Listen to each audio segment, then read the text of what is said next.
布隆迪是非洲东部的一个内陆国家，和整个大湖地区一样，在布隆迪现在的领土内，人类存在的最早迹象可以追溯到公元前1000年。直到15世纪，布隆迪地区才形成了部落制政权。到16世纪，布隆迪东部山麓崛起了布隆迪王国。布隆迪国王被称为姆瓦米，他拥有大部分土地。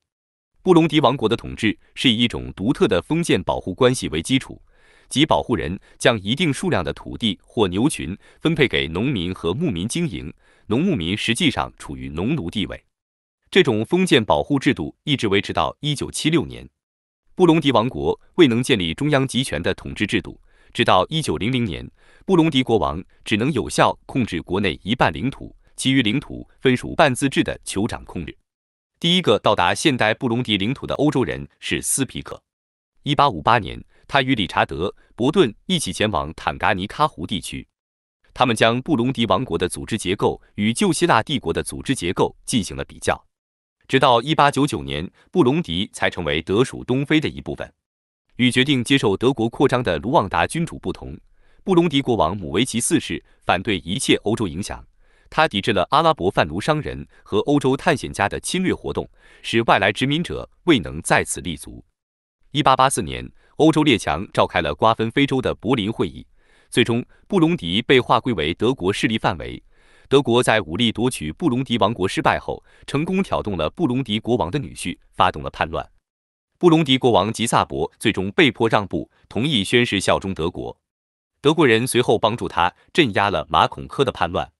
此后，欧洲人带来的外来疾病使布隆迪地区受到沉重打击，加上多次发生的饥荒，使布隆迪西部平原地区在1905年至1914年间损失了近一半的人口。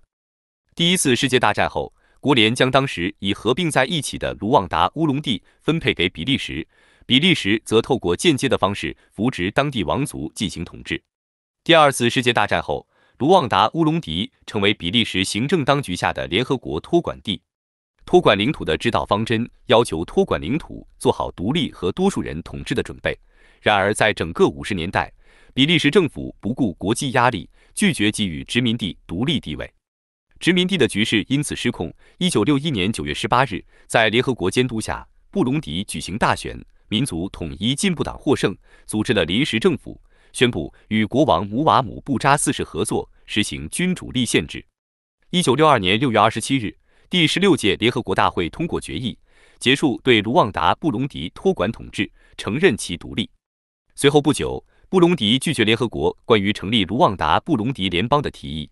布隆迪于1962年7月1日自行宣布独立，称布隆迪王国。布隆迪独立后，布隆迪王室与政府间发生了意见分歧，政府要限制王权，王室则反对改革。与此同时，图西人和胡图人间的矛盾日益尖锐化。1965年10月18日，一批胡图人军官企图夺取王宫，迫使国王逃亡国外。在布隆迪农村，胡图人恐怖分子袭击了图西人，图西人控制的政府随后对胡图人进行了镇压。1966年7月，恩迪泽耶王子在部分军官的支持下接管了布隆迪行政权力。同年11月28日，米孔贝罗发动军事政变，宣布成立共和国。米孔贝罗上台后，对胡图人实行高压政策，这导致胡图族在1969年与1972年发动了2次起义。数万名胡图人为了逃避迫害，被迫逃往到了邻国。1976年11月1日，第一副总参谋长巴加扎发动政变，推翻了米孔贝罗政权，成立了第二共和国。1987年，皮埃尔·布约亚少校发动军事政变，推翻了巴加扎上校。布约亚随后解散了反对党，暂停了1981年宪法，并成立了执政的民族救国军事委员会。1988年，执政的图西族和占多数的胡图族之间的紧张局势加剧，导致军队、胡图族反对派和图西族强硬派之间发生暴力冲突。在此期间，估计有15万人丧生。为了避免进一步的血腥屠杀，总统布约亚决定启动国家的政治转型。负责在布隆迪建立多党民主制度的委员会起草了新的宪法。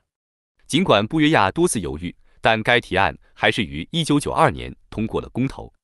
1993年6月1日，布隆迪举行了历史上首次民主总统选举，其后占布隆迪总人口84%的胡图族候选人梅尔西奥·恩达达耶当选为布隆迪新任总统。图西人虽然只占布隆迪总人口的15%，但却长期占据着政府要职。胡图族人的当选引发了图西人的不满。恩达达耶就职4个月后，就遭遇到了图西人控制的军方暗杀。恩达达耶的死导致全面性的种族冲突，在这场种族冲突中，至少有20万人遭到屠杀。到2006年，布隆迪才签署了和平协议。